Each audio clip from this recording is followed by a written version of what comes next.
a good time. Put a smile on your face, yeah. KB Cam and Elation Radio. Even brighten your day and help you through the night. Bringing you good music. KB Cam and Elation Radio. And here's your host, KB Cam.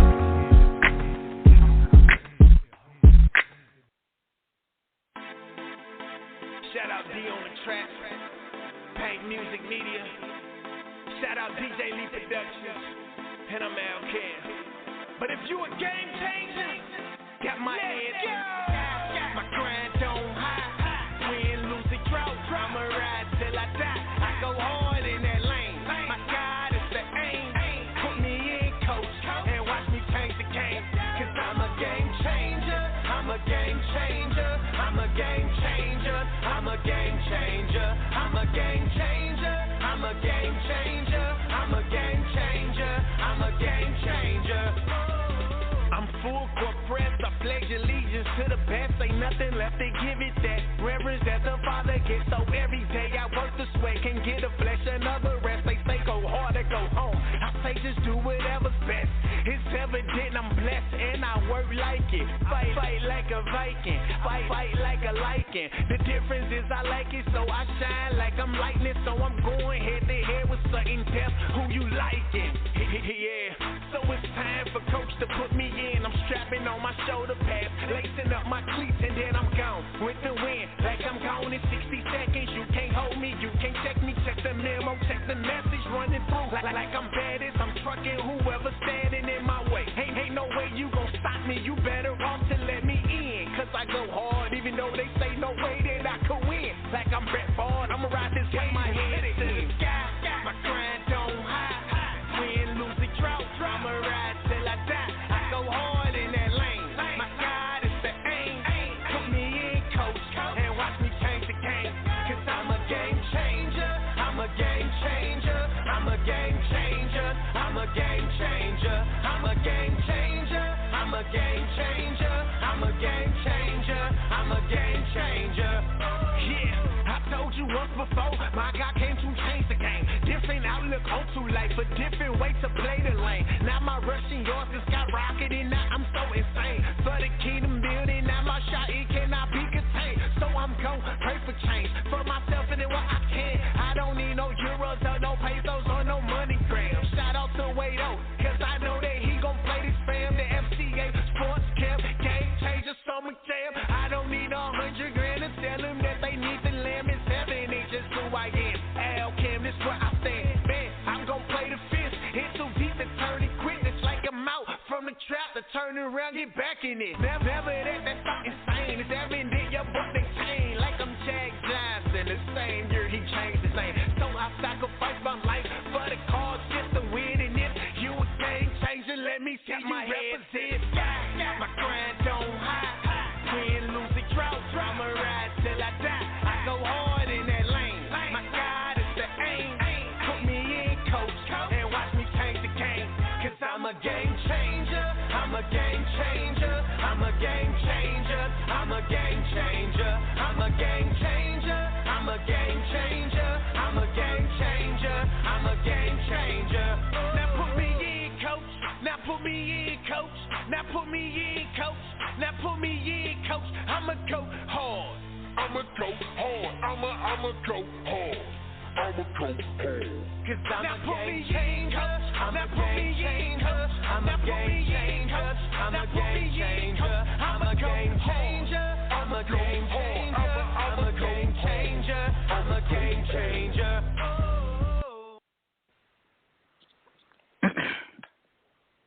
Good evening, everybody. Welcome back.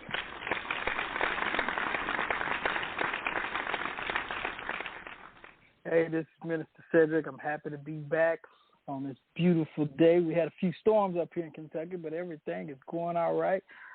Today is July the 8th, 2022, and lots of good things to talk about. I want to welcome everybody back. Just tell you, a lot of good things on the horizon.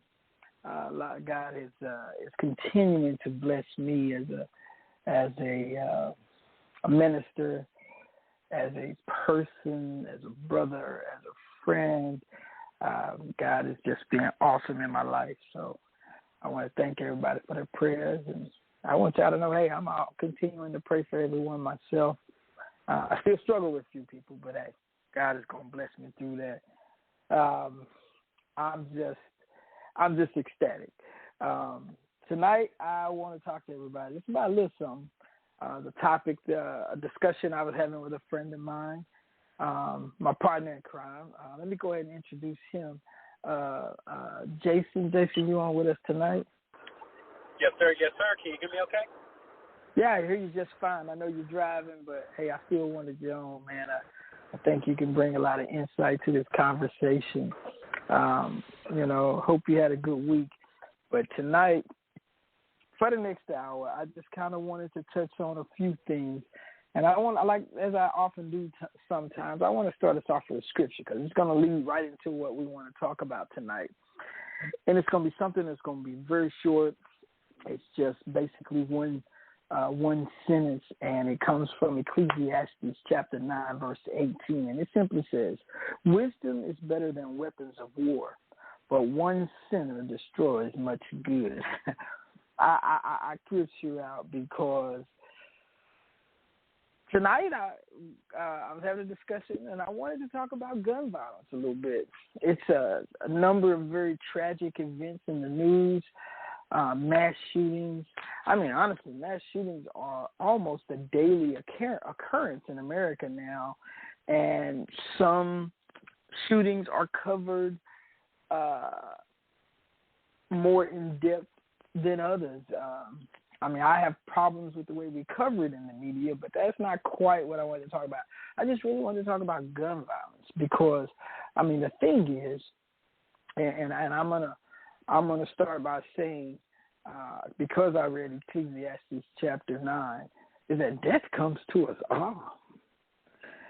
But I'd rather die of old age than a bullet wound. Okay, so having said that,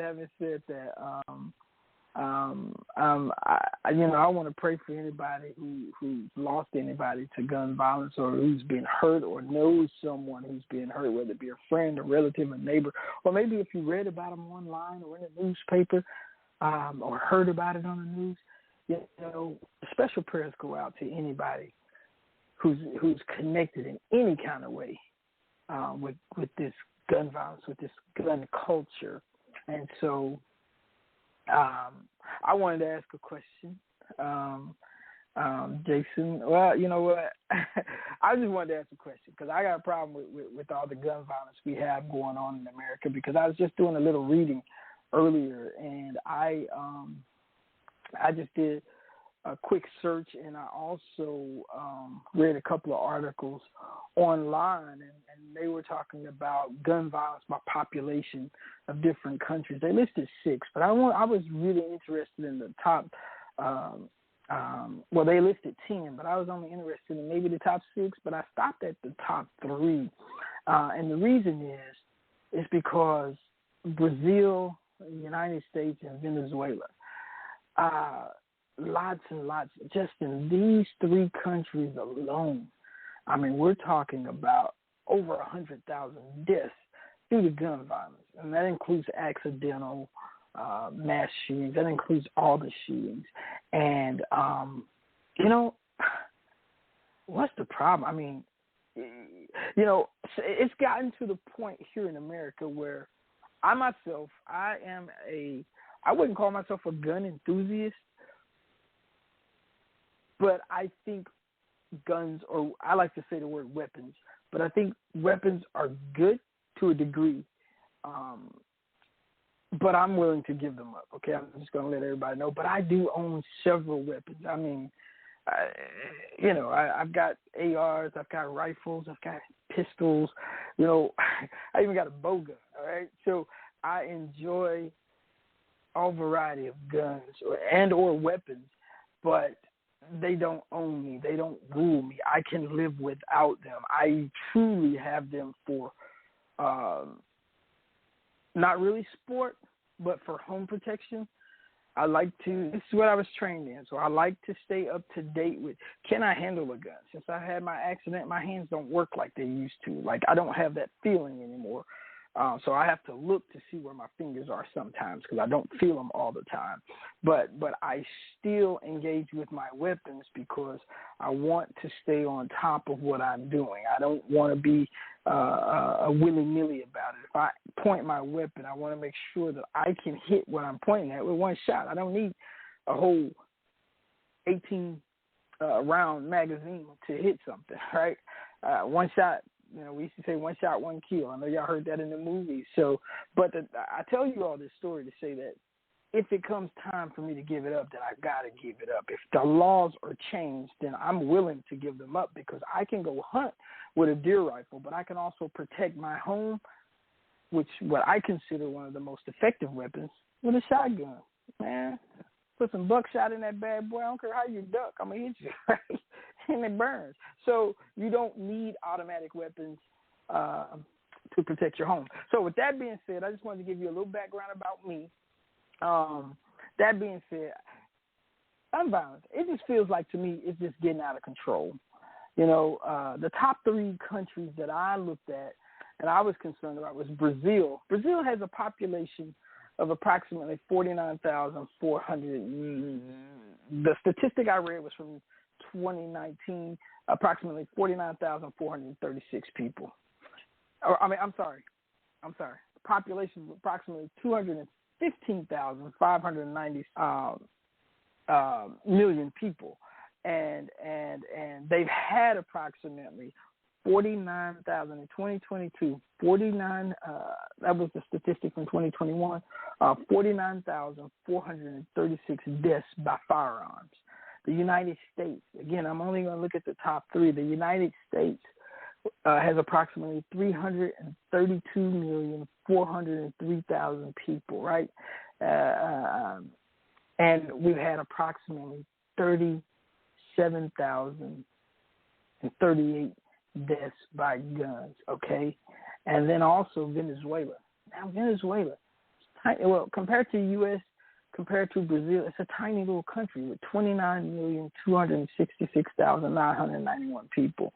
And they've had approximately 28,515 deaths by firearms. So why is that? That statistic just stands out to me that these are the countries with the most deaths of the entire world, right? We're in the top 3. We are number 2. Not really wanting to be at number 2, but that's where we are when it comes to deaths by firearms. So gun violence has shown to be a problem in America. And one of the things I wanted to talk about, Jason, feel free to jump in.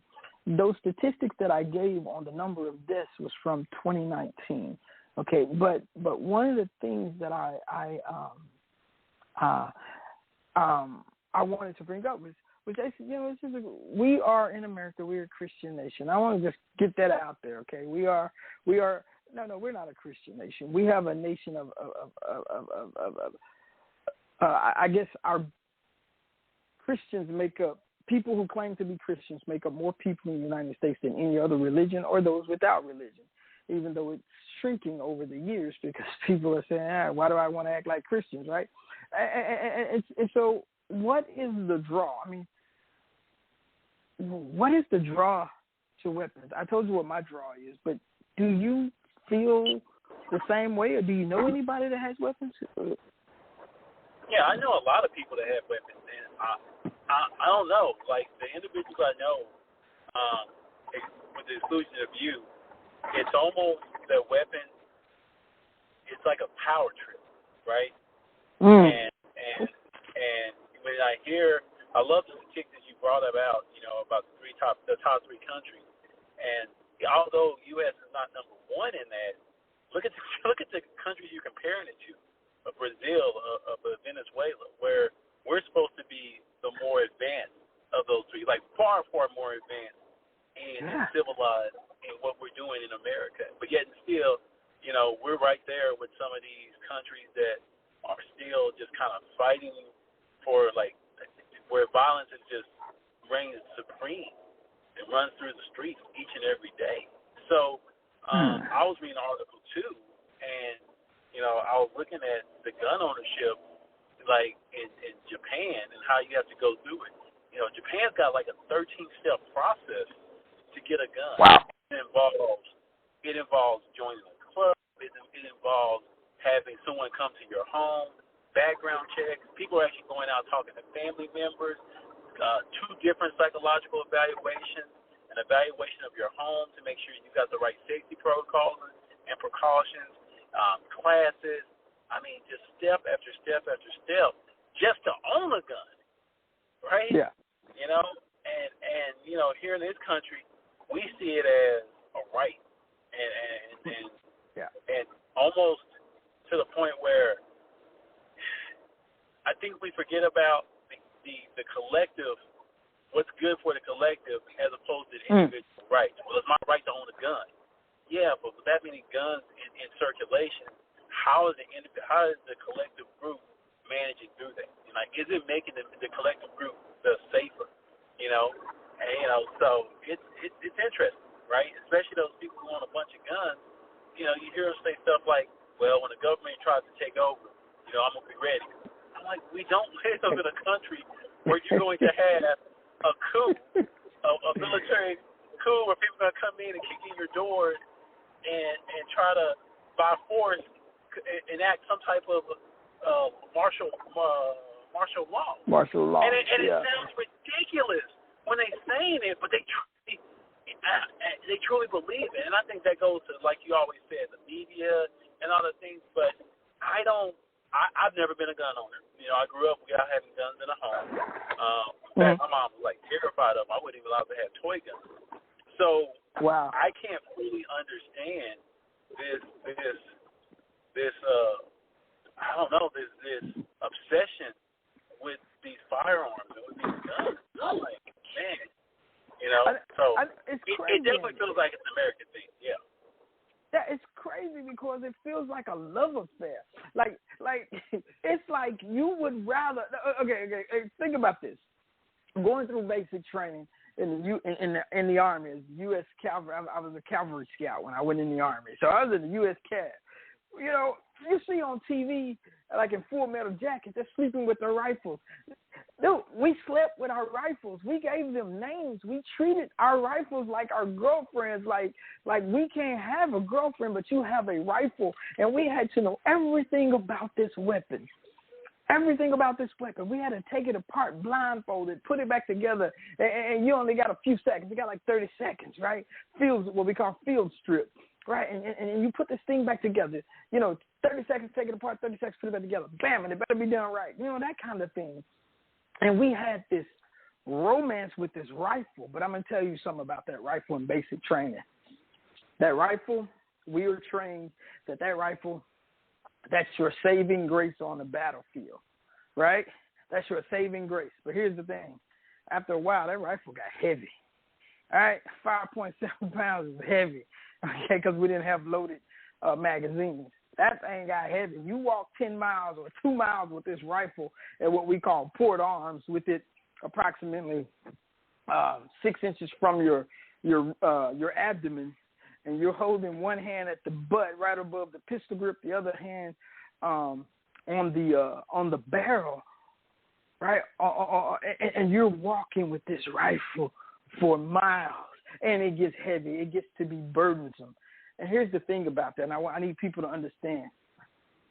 Gun ownership is burdensome, and we need to make it a little more of a burden to own a weapon in this country, right? I didn't know about the rules you were just telling me about Japan, Jason, but it needs to be burdensome. We need to have to put forth some real effort to obtain and maintain weapons in this country. Look, the fact of the matter is this. We just saw it happen. Our government being so out of control that the civilians need to stand up to the government with weapons. I'm going to tell you what's going to happen with that. You know what's going to happen. You see it all the time. The civilians are going to lose. Why? The military just has way too much firepower. Ain't going to happen. We're going to lose. Yeah, we may be able to disrupt the government. We may be able to do like they do in Afghanistan, but we're simply not going to be able to stop the government. We can't. That's why it's important to do something different. But when it comes to gun ownership, I have a real problem with a lot of people who have weapons, because now we're asking everybody to be responsible. Check this out. We're asking individuals to be responsible for other individuals that they don't know. And what does that mean, Jason? You can jump in a second here. What that means is when you own a weapon, when you own a gun, you can no longer just look out for self. You have to look out for other people. You've got kids that may come into your home. You've got kids of your own. You've got other adults. And let's say you have to use that weapon. You can't be indiscriminate when firing upon somebody, even if it's self-defense. You got to know all the rules of engagement. Because most of us don't get to be like the young man that was put on trial up in Minnesota, and the judge says, well, you can't take into consideration that he wasn't supposed to carry this gun and he brought a gun over state lines, because we know that that's illegal in itself, which if they found him guilty of that, they would have to find him guilty of all the other crimes. We have to know the laws, and we have to be on point. I mean, you can't afford to make a mistake when you own a gun. When you pull it out to fire it, you can't afford to make a mistake because you're going to kill somebody innocent. And here's the big thing that gets under my skin, Jason. You can talk on this part. The mental health issues. Because, well, I'll let you talk about that a little bit.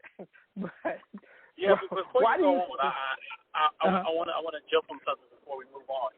I want to jump on, like, your training in the military and how you came to for what it was. Yeah, they made you call your girlfriend and develop this closeness, but at the end of the day, it was something that says, man, this is something that is necessary for my survival, right? And unfortunately, that attitude persists in our everyday culture. When I tell you about those people who own guns and multiple guns, they act like they're in the middle of a war, and like, you know, and they have to have that gun. But what they don't have, and what the military teaches you, is respect for the weapon and understanding that, man, you know, if, like you just said, if I discharge this weapon, there is a serious responsibility that comes with that. It's not just about me and my own safety. It's about, man, I'm about to take the life of somebody else. Now, granted, you know, when you're in a war, that's kind of what you signed up for, right? But you have that war mentality with these gun owners, but they don't have the same respect for the weapon and what the weapon can do. And I think that is so what? Or self-discipline. Yeah. And I think that's so pervasive in our culture, and it goes back to it's my right. And I'm like, what about but when you exercise that right, you still have a responsibility to the community that you're part of. To say, when I exercise this right, I'm going to think about the community that I'm part of, and I'm to protect this community, as opposed to, well, it's my right to have a gun. Yeah, I can shoot you, so I'm going to shoot you. And I'm like, it's almost perverse when I watch these people who, especially that own multiple guns, and like I said, they sound, some of the things. Well, the government, I need to have my guns because the government got guns. But to your point, Sedric, if the government decide and the U.S. military decide to say, hey, we're going to take over, there's not enough force to stop him. Nope. So you and Joe Bob and your 14 guns still ain't got enough to kind of got the U.S. military. So what you really doing, right? Yeah, and that's what I say. I like, what is the problem? And I think, again, I personally learned to love the M16, and I was trained on an A1, but now we're using A2s and other weapons. I don't know the newest one, the newest flavor, but definitely the M16 A2 was a good friend of mine, and it was a powerful weapon. But guess what? As I said before, having that weapon was burdensome. Man, I'm telling you, you gotta keep your eye on it. If you're not camped out somewhere and you've got a group of guys and you do your stack, is what we call it, a stack, where you basically, it looks like a little teepee where you lay all the weapons together and you make like a little teepee and they will all stand there. you have to have a guard left to guard it, right? And then if you're just by yourself, that weapon is not supposed to get more than arm's length plus 6 inches away from you. You got to be able to reach and grab that weapon on a second's notice. You can't leave it anywhere. Imagine trying to go through a line in the chow hall, for those of you who aren't military, in the cafeteria or lunchroom. First, it's got to be unloaded. There can't be a round in the chamber. Even though it's unloaded, means that there's no magazine in it, and the bolt is cocked back, right? And then it's put on safe. You gotta remember all this stuff, so it can be burdensome. And people treat these rifles, these weapons, they glamorize these weapons on TV. Why is that? Now, right now in Congress, they want to interview some CEOs of gun manufacturers because they glorify them to young people. And my thing is, why are young people so drawn to these weapons? It's kind of like when you ask me that question, Jason. Why are young people so drawn to weapons? And it's like you said before, it's that power paradigm. That whole paradigm is going to shift. I'm no longer weak. I'm no longer going to be picked on. I no longer have to put up with your mess because I've got the equalizer with me. The only equalizer I want to see is Denzel Washington or Queen Latifah, right? And so I have a problem with that because we use guns like weak people will try to scare you so that you don't bother them. You know what I'm saying? When the words don't work, then they got a gun that will work. And like, why do you think that is, though? Is it just the power behind it? I think you touched base on it. You kind of mentioned it. You said we're going to get back to it, but I think it goes to that mental health. It's that person who feels like a victim. They feel like I am weak. I don't have any power. I don't have any authority in my life.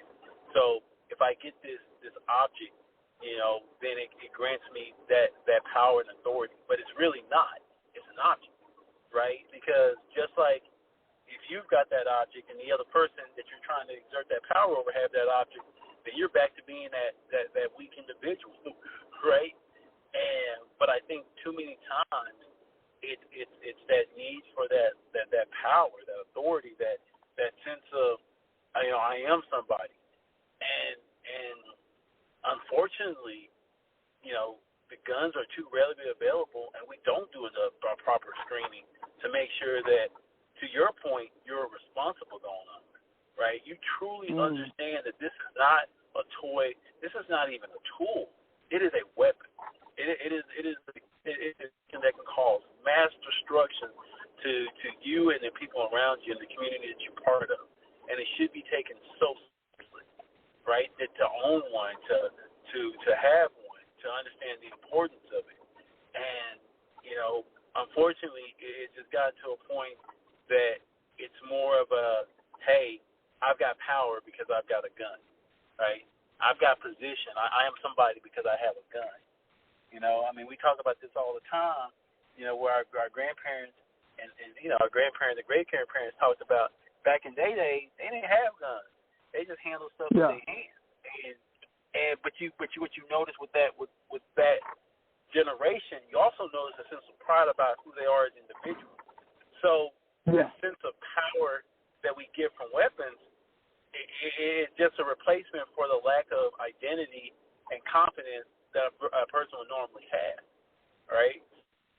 It is sad that we've kind of gone to that point, and I think that's one of the reasons these guns are so prolific, and because there's a lot of people out there who are hurting and they don't weak and victimized, and they feel like that gun's gonna be the great equalizer to all their woes. But how does mental health play in this? See, because you say mental health, and a lot of people, I hear them say it, but I say it's more culture. My argument is it's culture, because even when I was a kid, having a gun was glorifying. You saw the police officers on TV, and they all had guns. But when you saw them on TV back in the day, they shot one time and they wounded somebody. They didn't even kill them. They wounded them, and they went and put them in handcuffs. You don't believe me? Go back and look at Adam 12. Go back and look at Starsky and Hutch. Go back and look at Dragnet, which was a show that came out before the 1970s, but I remember watching it. It still comes on today. Go back and look at Mission Impossible. Go look at all these shows. You know, having a gun was cool, but having a gun was secondary to the personality of the stars in the show. But today, our culture says the gun is the star of the show. You don't believe me? Look at Rambo. You look at Rambo, man, Rambo got all kind of weapons. He's jumping up with his M60 machine gun. He got his little bow. You know what I'm saying? And he got his knife. Everybody know the big knife. You know, it's like the weapon is what's glorified. And people today, again, I say it's culture, because we're teaching people it's okay. It's okay to use it if you got it. And when you look at the cop shows today, they do just like real cops. They pull out the weapon and blast 100 shots downrange and never think twice. So I think we're showing our younger generation that this is the way you handle a problem. Look at shows like Cops, which is an old 1980s show. Compare it to the cop shows today. Look at the first 48, which the police don't necessarily use guns in the first 48, but when they walk in people's houses watching these shows, the first thing they put their hand on is the gun. When you see them knocking on the doors, the pistol is out. The gun is out. They're ready to engage. They don't know what's coming on the other side of that door. Well, then, you know what? If you're that scared, don't stand in front of the door. I mean, I'm just saying. I could be wrong, but I think it's culture more than anything. And when we tell people that you have a right to own a gun and that the government does not have a right to take away your gun, they can't tell you when and where. Now the Supreme Court has even gotten involved. They can't have overly restrictive gun laws saying that you can't open carry a gun. But nobody's making rules to make you have to, like in Japan, to make you have to jump through hoops to have these weapons. So I think it's a cultural thing as opposed to just being mental health. Go ahead. So I agree with you that the culture has glorified the violence, right? You know, you compare the old TV shows to the new TV shows where they would shoot their guns, but you always see them put the bad guy in handcuffs. Where now the TV shows end in their climatic where the bad guy is dead. I do believe that the violence is being glorified a lot more, you know. But I look at you know, it's one thing to see the violence, it's another thing to participate in the violence.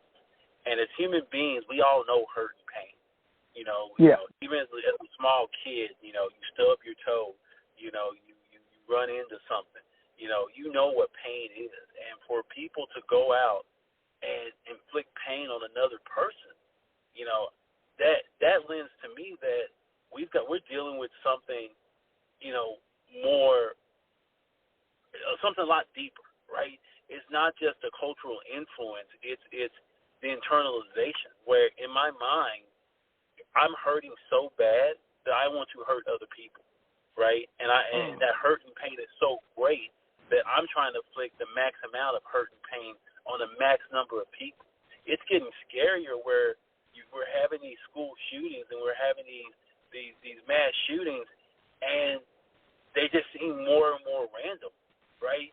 You know, it doesn't make it better when someone walks into a school and shoots somebody up, but at least you can kind of make a sense. Okay, he was getting bullied, and now he's trying to get at these individuals. But just to walk into a random place with random people you don't know and with the whole desire to say, I'm going to inflict pain on these people, that lends to me that there's just some hurt and pain, and people are lashing out at it. And so I do think there's a cultural impact. And, you know, we have glorified the violence, but I think we're hurting more, right? And people don't know how to deal with the hurt and pain. And they've gotten more, everybody's gotten more just selfish. Like, if I'm hurting, then I'm going to hurt you. Instead of saying, like, you know what, I'm hurting, and I would never want somebody to hurt like this anymore. We've got a very, you know, if you want to talk about cultural influence, that's the cultural influence, that this for that. Well, if you did this to me, I'm going to do this back to you, right? If you did this, I'm going to get back at you for that. That has exploded, right? I see that more and more in our culture and every little thing, right? It's just everybody's got to try to clap back, try to get that next one up. I'm not gonna let you do this to me. I'm gonna get back at you for it, for what you did to me. And I'm like, so if anything, that cultural influence is out there, but you couple that with, like I said, the hurt and the pain that people are feeling, that causes them to say, okay, well, I'm hurting, the world has hurt me, so let me go hurt the world. And it just, I don't know, for me it just tends to more mental health issues, because if you look at some of the profiles of the shooters, it's one of the saddest things, especially like when you see it in our schools. Like, no one's ever shocked. I've never heard somebody get on the phone like, oh my God, Johnny did that? Johnny is a great kid. I never thought Johnny would do that. It's always, yeah, we knew that. And I'm like, I don't know. Like, if you see the hurt and pain, let's do something, right? But I get you, because like, I was reading, I'm kind of going to put myself out here a little bit, but I was reading in Psychology Today. It's a website I was introduced to through one of the companies that I've worked for. And they were talking about, or the article was saying that these kids, they kill, when they kill people their age or their peers, that they have real poor explanations for why they did it. And they showcased one article. They said that they kill for payback or revenge. And they talked about in Florida, there was 2 girls and 1 guy. And one of the girls, it was a 17-year-old boy, a 17-year-old girl, and a 16-year-old girl. Well, one of the girls lured this 18-year-old guy out to this secluded area, and the way she got him out there was she told him that they were going to have sex. Well, when he got to the point, the 2 girls stabbed him, cut him up, and they used knives, and the boy used a sword, and then he shot him. And the whole purpose, check this out, the whole reason for them killing this 18-year-old kid was because the boy believed that the guy slept with his, check this. The 17-year-old believed that the 18-year-old boy slept with his ex-girlfriend. When you say mental health, I hear you, Jason, because that is definitely a mental health crisis. That's an issue mentally. But when I say cultural, that's, in the words of Joe Madison from Sirius XM Radio, Channel 126, shout out to my people. But anyway, I don't get paid for that either. But no, seriously, to me, that's cultural conditioning. That's something that we've been teaching kids in our culture. Yes, they are detached. Yes, you've got to be deranged to be up close at that age, and what we call up close and personal, and kill somebody. You are mentally deranged, but where did it come from? And see, my thing is, that's why I say culture, because that's what we're teaching. It's one. Go ahead. Yeah, I was gonna say, like, we like, one of the things I can tell you our culture is doing, we are becoming more selfish and self-centered. It's about us, right? Our hurt, our pain, and we're not thinking about other people, right? So to your point, to lull this kid out just to get back at him, you're not thinking about anything but your hurt and your pain, right? And I will tell you, yes, in that regards, our culture has gotten more selfish and self-centered. And I can see what you're saying about, like, just the amount of violence that we're seeing, right? And to your point, it's constantly on TV. And unfortunately, I think a lot of it do create duplicates and copycats, right? For that kid who is out there, or that adult who's out there, and they're like, man, look how much everybody knows this person who just went into the subway and shot for everybody. I want to be known. And, and they go out there and do something similar, right? I can definitely say, in that regard, you're seeing a lot more of that cultural influence of how that violence is being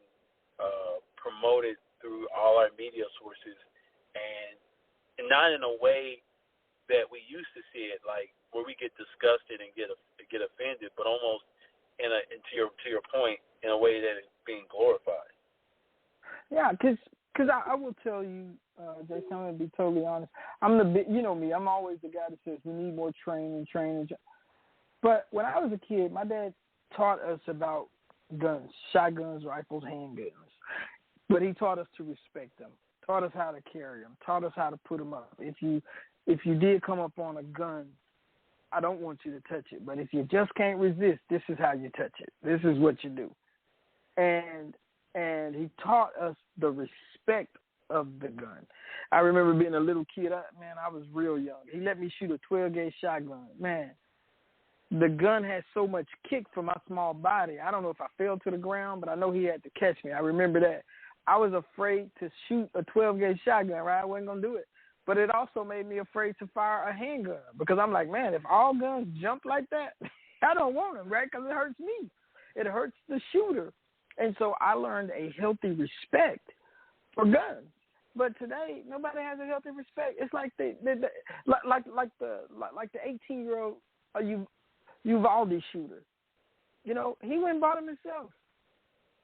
Went to the school and did what he did. No supervision, none of that.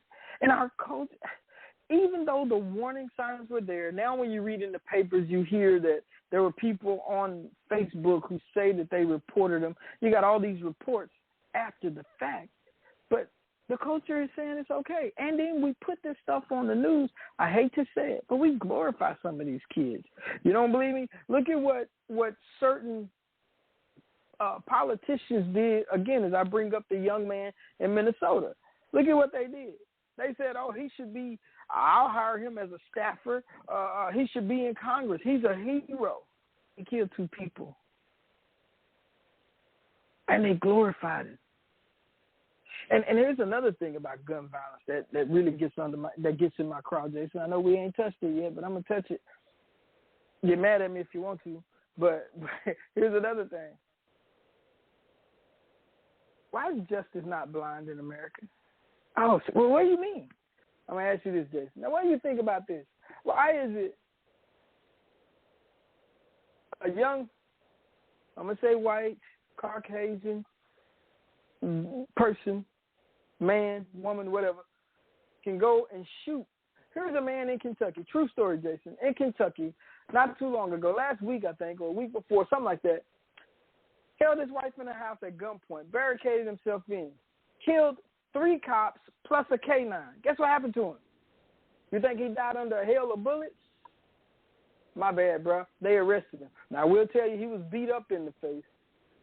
He was all beat up, but he got arrested. This is what they do with not all, but most young black men. Black man driving down the street, takes off running from the police, jumps out his car running, gets shot 60 times. Oh, he did get handcuffed. His corpse was transported to the coroner's office, still in handcuffs.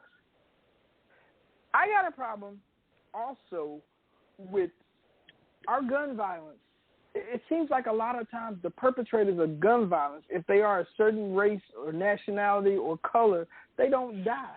But if you're just thought to be carrying a weapon when you're of a certain race or color and definitely age group, you die. You don't even have to discharge the weapon. They don't even have proof that you discharged it, but you die.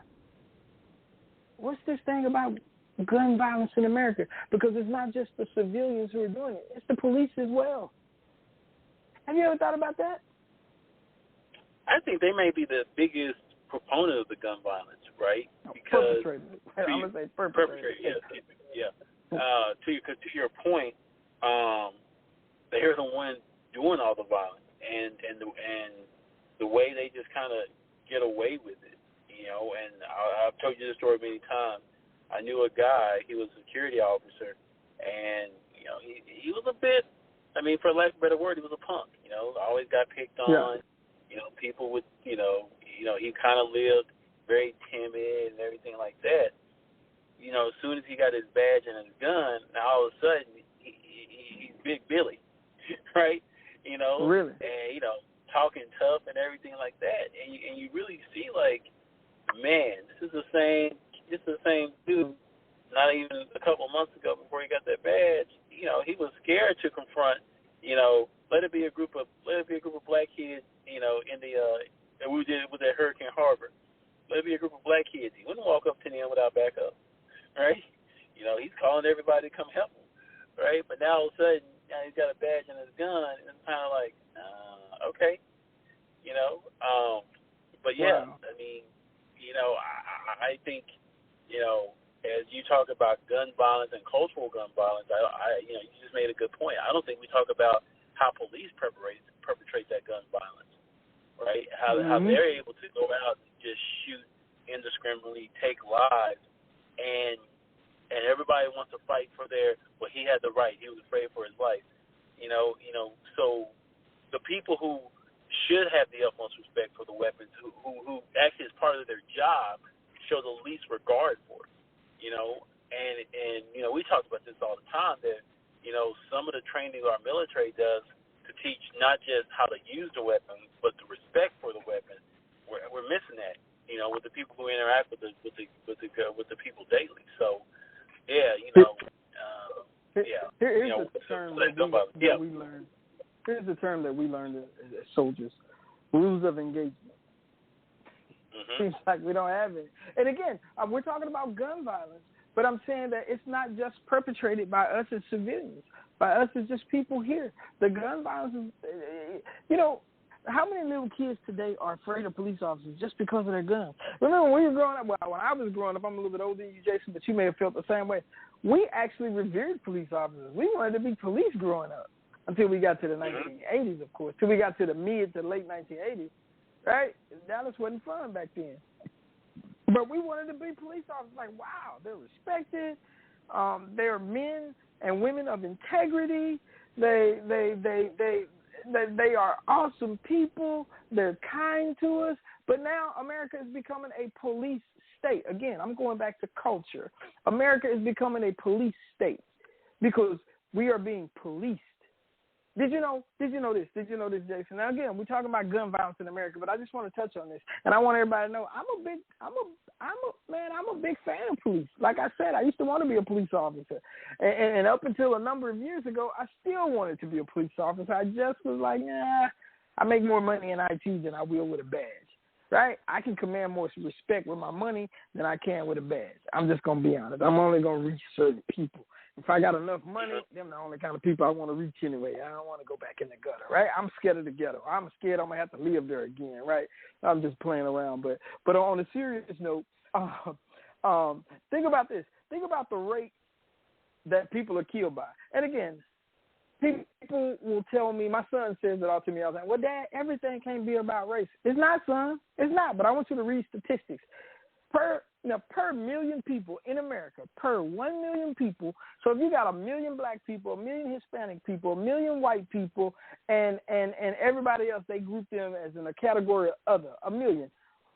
Check this out. Now, you do realize that blacks in America, we're only about 12% of the population, right? So 12% of the population, per 1 million black Americans, 40 people are killed by police. Okay, 40. In the Hispanic population, 28 Hispanics per million are killed by police. And if you go with the white population, it's 16 per million, right, are killed by police. And I'll give you some numbers to go with this in a second. But then the other groups combined, per 1 million, there's only 5 killed per million. Now, check this how the statistics break down. And this is how, again, I say culture in America. This is how, why is it when a black person, did you know that black people in America, we only commit about 25% of all crime in America is committed by somebody who's black? Did you know that? Okay. You wouldn't know it by looking at the news. You wouldn't know it by reading the newspaper. You wouldn't know it by looking online. You have to look that statistic up for yourself. But check this out. So amongst black people, we said the statistics, I'm actually reading this again. This is a Washington Post article that I read, and it's 1,653 blacks were killed by police. 1,107 persons were killed, Hispanic persons were killed by police. In the other category, 250 were killed by police. Now check this out. Amongst white, 3,137 people were killed by police. Now, why is that significant? I'm going to tell you why. Amongst white people, the statistic comes from 197 million persons.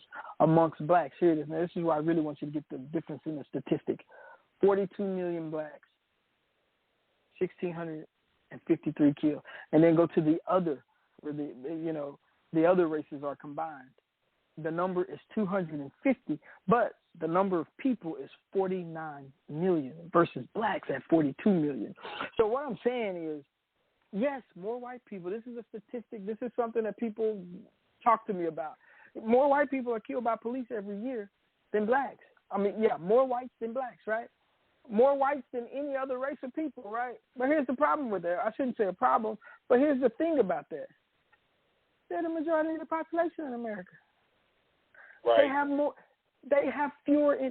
Why is it that there's 197 million white people in America, right? Or people that they consider white that fall under that category. Why is it that the jail population is over 60% black? Again, we're talking about 42 million. Right. See, I got all these issues with this. And so I go back to what I said about culture. The big deal to me is, it has become a cultural issue, and it's not just a culture amongst the civilian population. It's also a culture amongst our police population. I'm sorry, it is what it is. It's the truth. And then I didn't even get into this one, Jason. You and I are both Christians, right? Mhm. Because I know we only got a few minutes left. I can't believe the hour went so fast. Wow. But we may go just a couple minutes over this, but I want to touch on this one. What about our wonderful evangelical or our Christian family? What do you think the draw is, and why do you think they make guns? Why do you think in our society we make guns basically a Christian issue? It hasn't even become an issue. It becomes a. We speak about gun culture as if it's a. You say the word right, but I'm going to go a little more invasive and a little more. I'm going to say it's like part of our value system now. If you don't own a gun, where are your morals? Where are your values? That's what it feels like to me. Am I thinking about it the wrong way? You know what's funny? You're not, but it almost does feel that way, and especially within the Christian community, we're supposed to be valuing, peace, and the warfare that we're fighting should be a spiritual warfare, not this, hey, let me get all the guns and bullets I need to get to make sure I'm ready for whatever comes my way, and that has always been a huge disconnect for me. When on one hand I talk about God's love, His protection, that we're supposed to be God's ambassador, but on the other hand, we talk about spiritual warfare, we talk about equipping ourselves. We got that scripture about the full armor of God, but then on the other hand, we're like, let's get as many bullets as we can just in case things pop off. And I'm like, how do you balance that, right? How are we balancing that, right? Because the only weapon when you read about the only offensive weapon when you read about the armor of God is the word of God. And it talk about words. It talk about speaking. It don't talk about taking action, right? Right. And, so it's interesting how even in our Christian community, and and the more we talk, the more I see how you can say the cultural influences are leading to this thing of we got a culture of violence, and especially using guns to maintain that. So it's interesting, like as we talk about the Christian community, how when we read the scriptures and the word and understand, we're fighting a battle, but it's a spiritual battle. And number one does the word say, pick up a gun and get as many bullets as you can. Yeah, and it's funny because again, go. What I believe in about Ecclesiastes, again, death is going to come to us all, and we have to be careful. But here's the thing if you go, again, Ecclesiastes chapter 9, verse 7 says, "Go eat your bread with joy and drink your wine with a merry heart, for God has already approved what you do." You see, we need to learn to enjoy life with the people that we love. You know what I'm saying? You know, it says, "Let your garments be always white. Let not oil be lacking on your head." You know, the anointing, you know, the power of God is in us. It's with us, but we have to take it with us, and we have to access it at all times. Like I'm going to be honest, you've heard me talk about shooting people dead. You've heard me get angry, right? But would I ever just pull out a weapon, a gun, shoot somebody, or pull out a knife? No. I'm going to have to really be pushed. My life is going to have to be threatened, but not only threatened, it's going to have to be threatened to the point where there is no other way. Like, you can't just come up to me and say, "I'm going to kill you," and then I take out a gun and shoot you. That ain't going to happen. It's not going to happen. I don't want that on my conscience. And then if you read on down into the scriptures, I think I'm going to read down in verse 11 real quick. It says, "Again, I saw that under the sun, the race is not to the swift, nor the battle to the strong, nor bread to the wise, nor riches to the intelligent, nor favor to those with knowledge. But time and chance happen to them all. For man does not know his time. See, like fish that are taken in an evil net, and like birds that are caught in a snare, so the children of man are snared at an evil time when it suddenly falls upon them." See, we need to stop. Again, our culture, we put our kids in harm's way just by what we're showing them, just by what we talk about, just by us not praying. Because we are lacking, they are lacking. You understand what I'm saying, Jason? If you didn't have anything as a kid and you did nothing to change it as an adult, your kid is going to have even less. I'm going to say it like this. If you didn't have any morals, if you didn't have any values, Jason, your kids are going to be twice as bad as you are. That's what I believe. And that's what society is showing us today. But I'm telling you, I'm going to live by this. And I know we're about to get ready to close out. Sister Kimmy, give me 30 seconds. Go ahead and cue up our music. But I just want to say this part right here before we leave. You know, it is. I've heard people say, guns don't kill people. Stupid people with guns kill people. I ain't going to even leave you with a cliche like that. If you must own a weapon, if you must own a gun, be trained. Okay, test yourself weekly. And if you can't do it weekly, do it bi-weekly, but you need to test yourself as often as possible, and don't go a month without your training, right? It's mental, right, as well as physical. You have to test everything, but the word says in verse 17 and 18, they say this: "The words of the wise heard in quiet are better than the shouting of a ruler amongst fools. Wisdom is better than weapons of war, for one sinner destroys much good." I'm going to say this: just one of us. Y'all know, in Uvalde, it took one person to destroy the lives of 22 families plus. Okay, how many hundreds of people are impacted in that community? Okay, how many police officers who didn't do anything, whose lives are affected? The newscasters, the politicians, everybody is affected with this. And I say we got to do our part in curbing this gun violence. And with that being said, Jason, you want to leave us with anything at all? We got about 10 seconds. No, I would just say, like, you know what, mental health is real, and if you need help, go ask for it, because I think that's how we start to solve the problem. Amen. Find a therapist. And before we leave, I want to say this. As we always do, it's about that time. Find something you love. Embrace it. Chase it. That is your relentless pursuit. It's Mr. Sedric and my brother Jason. We're signing off today. God bless you. God keep you. Have a wonderful weekend. God bless you.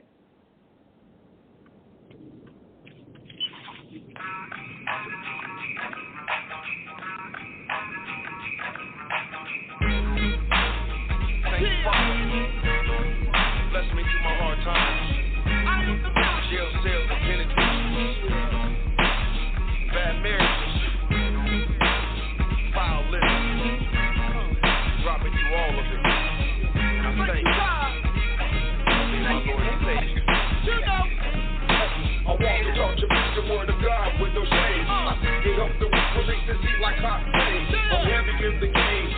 to make it rain. Devoted with the motive, Holy Spirit in my veins. What I'm baptized to be, the Holy Ghost is released. Destroy the enemy, that's to be a holy beast. Evangelize this week, we got a set so soul. Me and my saints, we go deep, I guarantee you know me.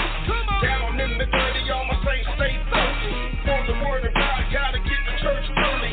Worship with the sun, watch the Holy Ghost come. When my lyrics tear through the air, the devil better run. Attack with the tongue, boy, here it comes. God's words are emotional, proverbs and songs. Coming through your ears, a true holy writer. Doing God's work like the prophet they call it light. Thank you for giving all your love. You were the only one there when things got rough. My Lord, my God, my Savior, your power reigns from up above. Thank you for giving all your love. You were the only one there when things got rough.